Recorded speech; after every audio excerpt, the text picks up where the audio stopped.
Michigan is now 4-0 following a close win against Maryland at the Big House, 34-27. Welcome to the Voice of College Football. And please leave your comments below. Share these videos out on social media. Like the video. And, of course, subscribe right here at the Voice of College Football. And head on over to our Michigan postgame going on live right now. Not taking your comments and questions. This is instant analysis. So head on over to the Michigan channel for postgame with Dre and with Des. All right, I want to check out the pluses and minuses for this Michigan effort against Maryland today. All right, we know going into the game, Michigan on the plus side, dominant, just beyond belief against three crappy teams. We know on the downside, basically, Michigan hasn't played anyone. So what have they proven? So they proved some things today, but they also proved that they have a lot of work to do. So on the plus side, do we have to start with anybody else? Of course, it's Blake Corum. Wow.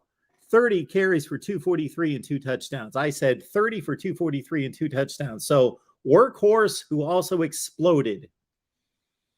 And you had to see it to really believe and appreciate the tremendous effort by Blake Corum. We will talk more about the Michigan running back room, though, a little bit later in the video here, because that's not something Michigan wants to do each and every week, is give Blake Corum the football 30 times. The defense overall, not an A effort, not necessarily a B solid effort, maybe a B minus. They did hold Maryland to just 19 points until late in the ball game when it was basically over. Roman Hemby, the Maryland top back who had been averaging close to 7 yards per carry, held to 16 carries for 48 yards. That's only 3 yards per carry. The Maryland rushing attack, which had been strong at 3.8 yards per rush. So solid defensive effort by Michigan, but not great. Certainly there, gave up almost 400 yards of total offense at 397. JJ, okay, the good JJ, the athleticism, making some throws that Cade McNamara from an arm strength and arm talent. Those are two different things. Arm talent, not to be explained here. Arm talent, but more arm strength throws. We know that he can make some throws, and we saw it in the pregame in regards to the look back upon the first 3 games of the season, and even going back to the Georgia playoff game in mop-up duty. JJ can make some throws, and obviously there's no question he can make some plays with his legs that Cade McNamara cannot make in any such way. So 18 of 26, 220 through the air, 2 touchdowns, 0 picks, but we will address that figure as well a little bit later. Showed the arm talent on the crossing route touchdown and the nice touch and velocity on the throw at the same time. And as it was Cornelius Johnson who ran away from the 2 Maryland defenders across the middle, and JJ hit him for the touchdown that proved decisive. And also more important than the physical skill display, of course, JJ McCarthy showed really the first game that he has had the added responsibility and the total load of the offense from play 1 all the way through the game against a decent opponent, against, what do we think, a top 40 opponent in the country, not a top 115 opponent in the country. So they faced adversity. It was close. They were down 13-10. And didn't take the lead until late in the first half. Didn't put the game away until the defense made some plays there with about 7-8 minutes left in the game. So JJ, with a little adversity, basically comes through, and certainly with the help of a lot of teammates, including the guy we just mentioned wearing number 2. All right. One more plus for Michigan would be the room, the tight end room in regards to depth. So Eric All, one of the best tight ends in America, he's out. We know about, of course, Luke Schoonmaker being a good tight end. This was not his coming out party, but he got a lot of attention, and he came through as kind of a security blanket for JJ in this game. 7 catches for 72 yards and some critical plays downfield. And the Michigan third-string tight end also made some plays as well. So those are all the positives for Michigan. All right, the negatives. The list is a bit longer after this performance against Maryland. First of all, they got a lot of gifts in this game. First of all, you had the opening kickoff Keystone Cop type of effort by the Maryland return man where, boom, he didn't just muff it. He went off the face mask. He did not track that ball, didn't see it maybe, and Michigan given a gift. Did they cash in? Yes, but at the 10-yard line, not at the 40, at the 10, they cash in. So that's basically a gift touchdown right there. They only won the game by a touchdown. All right, second one would be the DJ Turner possible trap for the interception. Now, that was a close call. Did he make the interception? I would have liked to have seen it a few more times, but they moved on from it. I can't believe that these officials did not review that play. That is ridiculous. With all the plays that we see reviewed in these games, we see some minuscule plays reviewed. Did he get 3 yards or did he get 6 yards? Well, we've got an interception with a diving play in which he probably trapped the ball, and it was not reviewed. So the DJ Turner interception was probably a gift. So you say maybe that didn't help Michigan. They drove the ball down the field and missed a field goal. So it didn't really hurt anything. Well, Maryland had a drive going near midfield, Michigan territory. I didn't track that, go back and look at exactly where the football was, but Maryland had a drive going. They were moving the football. I know it was on the plus side.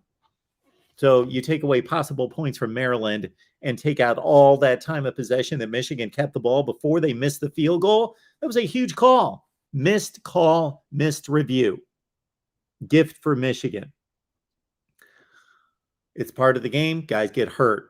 Michigan was missing Eric All. They were missing Donovan Edwards. So Talia Tagovailoa hurts his hip, hobbles around.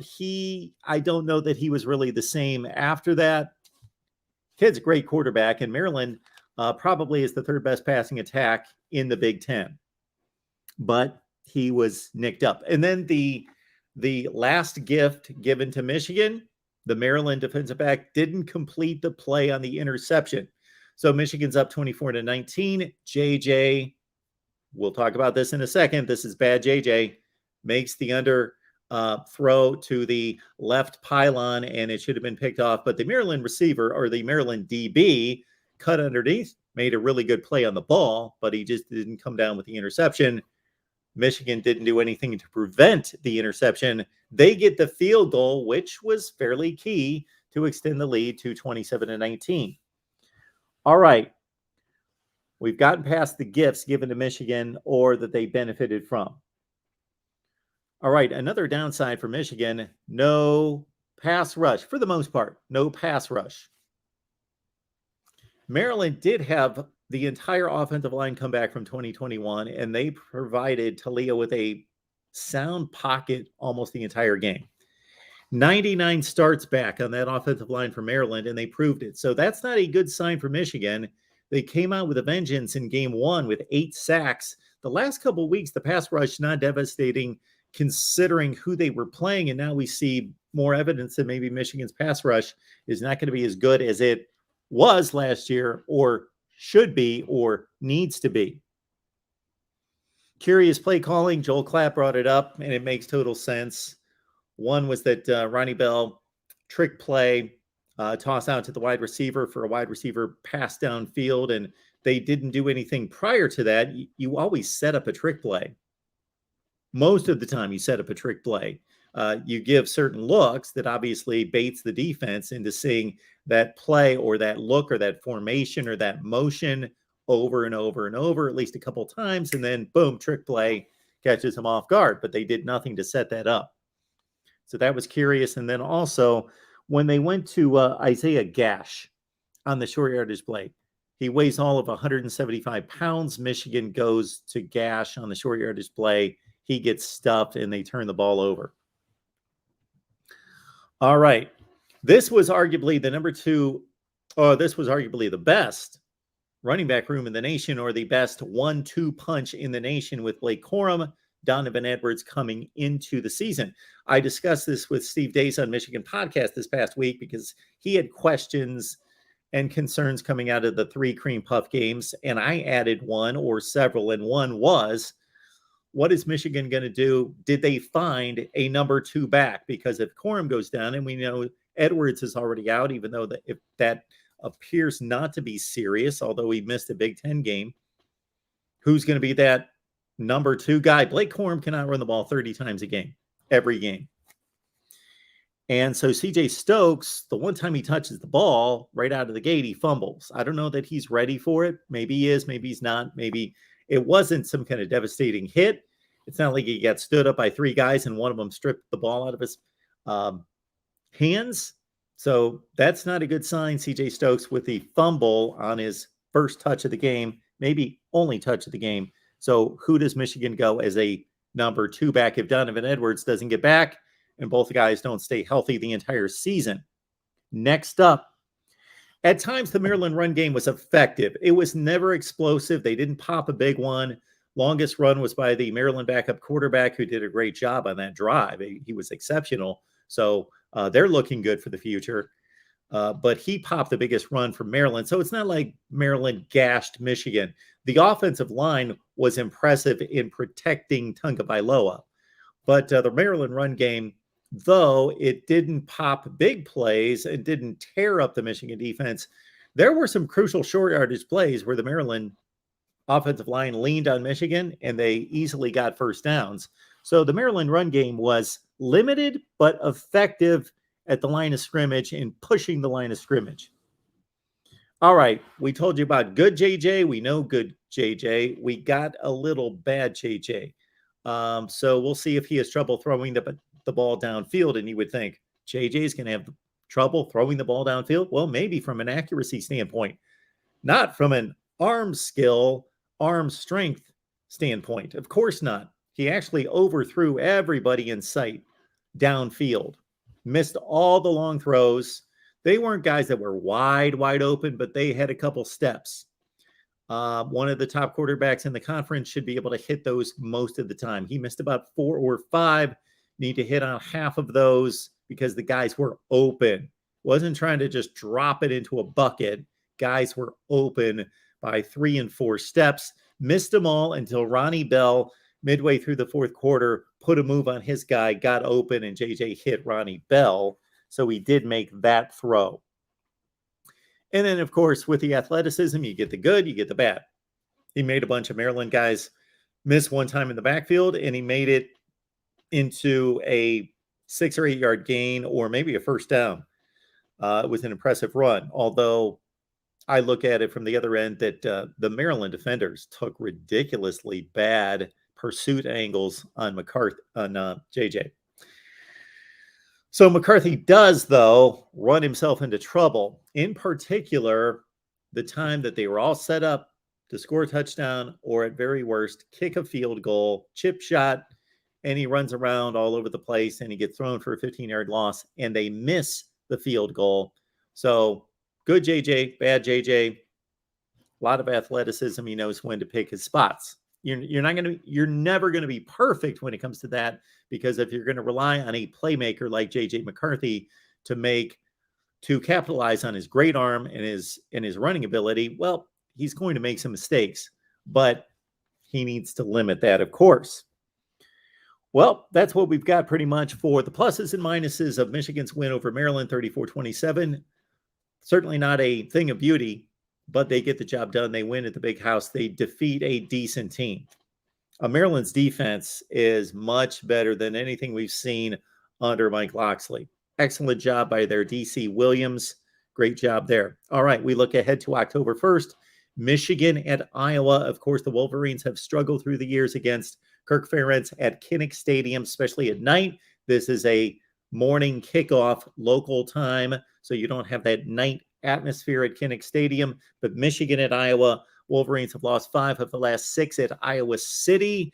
And let's not forget our friends at Maryland. I know this was a Michigan-focused video. We will talk Maryland football as we always do with everybody across the nation. Call me up. We'll talk Maryland football. Nothing to be ashamed of.